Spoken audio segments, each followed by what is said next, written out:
শরতে যাওয়ার জন্য এই পুরস্কারটি পেলাম। পরিচালক হিসেবে প্রথমবার শঙ্খচিলের জন্য জাতীয় চলচ্চিত্র পুরস্কার পাই। সর্বোচ্চ রাষ্ট্রীয় সম্মান পাওয়ার পর আমি বিরতিতে গিয়েছি। এখনও আমি শরতে যাওয়া নিয়ে আসলে বেশ কিছুটা ব্যস্ত আছি। আলহামদুলিল্লাহ, প্রাপ্তি এখন পর্যন্ত ভালো। আপনাদের প্রচুর ভালোবাসা পাচ্ছি, আমার ভক্ত দর্শকদের ভালোবাসা পাচ্ছি। আসলে কাজ তো আমরা নিজেদের জন্য করি না যে নিজে ঘরে বসে দেখবো, তা না, আপনাদের জন্যই করি, দর্শকদের জন্যই করি।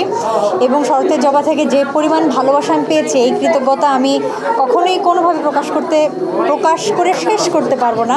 তো আলহামদুলিল্লাহ এখন পর্যন্ত খুব ভালো। এবং শরতের জবার জন্য এই পুরস্কারটি পেলাম পরিচালক হিসেবে প্রথমবার, গ্লোবাল স্টার অ্যাওয়ার্ড। ভীষণ ভালো লাগছে। যখন থেকে কাজ করি আমার কাজের সংখ্যা কিন্তু আমার জেনারেশনের কোয়ার্টিস্টদের তুলনায় সবসময়ই কম, কারণ আমি একটু প্রস্তুতি নিয়ে একটু সময় নিয়ে কাজ করতে পছন্দ করি। সুতরাং এখনও আমি শরতে জবা নিয়ে আসলে বেশ কিছুটা ব্যস্ত আছি। যেমন ঢাকা ইন্টারন্যাশনাল ফিল্ম ফেস্টিভ্যালে প্যানোরামা সেকশনে শরতে জবা অফিসিয়ালি সিলেক্টেড হয়েছে। আজকেও একটা স্ক্রিনিং ছিল শিল্পকলায়, দুদিন আগে স্ক্রিনিং ছিল আমাদের ন্যাশনাল মিউজিয়ামে। এগুলো নিয়েই আছি, শরতে জবা নিয়েই আছি। সো পরবর্তীতে কোন কাজটি করব এখনও আসলে বলতে পারছি না। হ্যাঁ, আমি সত্যি বলি সব সময়।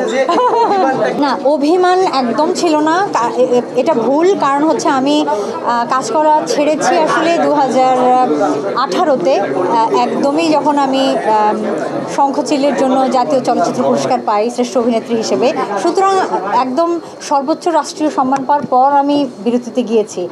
অভিমানের এখানে কোনো জায়গাই নেই। আমার ব্যক্তিগত কিছু সীমাবদ্ধতা, কিছু সমস্যা ছিল, সেসব কারণেই আসলে এই বিরতিটা ছিল। বাট আলহামদুলিল্লাহ শরতের জবা দিয়ে ফিরেছি, আমি এখন অনেক খুশি।